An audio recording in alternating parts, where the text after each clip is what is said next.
اور دوسری جانب امیر جماعت اسلامی پاکستان حافظ نعیم الرحمان نے آئی پی پیز کے معاملے پر 31 جنوری کو ملک گیر احتجاج کا اعلان کر دیا ہے۔ حافظ نعیم الرحمان نے کہا 8 فروری کو پاکستان میں بڑی دھاندلی ہوئی ہے۔ بدقسمتی سے تحریک انصاف الیکشن کے معاملے پر پیچھے ہٹ گئی ہے۔ امیر جماعت اسلامی نے پارلیمنٹیریز کی تنخواہوں میں اضافے کی مذمت کی اور کہا عوامی نمائندوں نے عوام کے لیے کچھ نہیں کیا، اپنی تنخواہیں بڑھا لیں۔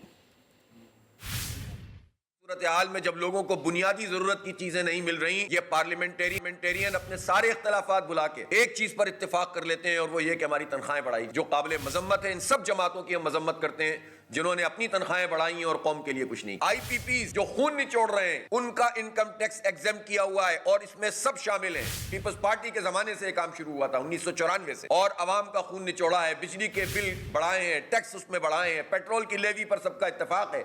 اور دوسری بات یہ کہ بجلی کے بلوں میں اس کا امپیکٹ آنا چاہیے۔ اب ہم 31 تاریخ کو انشاءاللہ 31 جنوری کو پورے پاکستان میں بیک وقت احتجاج کریں گے اور ہم اس احتجاجی تحریک کو از سر نو شروع کر رہے ہیں، آئی پی پیز مافیا کے سپورٹر کے خلاف اور عوام کے حق کے لیے۔ 8 فروری کو تو پاکستان میں بہت بڑی دھاندلی کا دھاندلا ہوا، اور ہم نے تو شروع سے یہ مطالبہ کیا کہ فارم 45 کی بنیاد پر ایک کمیشن قائم ہو جو فارم 45 دیکھتا جائے اور فیصلہ کرتا جائے۔ بدقسمتی سے یہ جو اپوزیشن بنی اس نے وہ اس مطالبے سے وڈرا کر گئی۔ اور دوسری جانب امیر جماعت اسلامی پاکستان حافظ نعیم الرحمان نے آئی پی پیز کے معاملے پر 31 جنوری کو ملک گیر احتجاج کا اعلان کر دیا ہے۔ حافظ نعیم الرحمان نے کہا 8 فروری کو پاکستان میں بڑی دھاندلی ہوئی ہے۔ بدقسمتی سے تحریک انصاف الیکشن کے معاملے پر پیچھے ہٹ گئی ہے۔ امیر جماعت اسلامی نے پارلیمنٹیریز کی تنخواہوں میں اضافے کی مذمت کی اور کہا عوامی نمائندوں نے عوام کے لیے کچھ نہیں کیا، اپنی تنخواہیں بڑھا لیں۔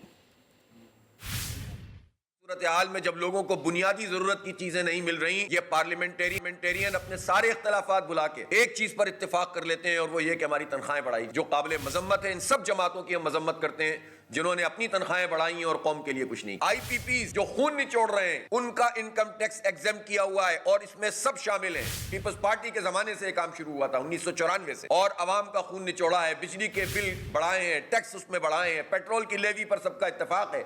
اور دوسری بات یہ کہ بجلی کے بلوں میں اس کا امپیکٹ آنا چاہیے۔ اب ہم 31 تاریخ کو انشاءاللہ 31 جنوری کو پورے پاکستان میں بیک وقت احتجاج کریں گے اور ہم اس احتجاجی تحریک کو از سر نو شروع کر رہے ہیں، آئی پی پیز مافیا کے سپورٹر کے خلاف اور عوام کے حق کے لیے۔ 8 فروری کو تو پاکستان میں بہت بڑی دھاندلی کا دھاندلا ہوا، اور ہم نے تو شروع سے یہ مطالبہ کیا کہ فارم 45 کی بنیاد پر ایک کمیشن قائم ہو جو فارم 45 دیکھتا جائے اور فیصلہ کرتا جائے۔ بدقسمتی سے یہ جو اپوزیشن بنی اس نے وہ اس مطالبے سے وڈرا کر گئی۔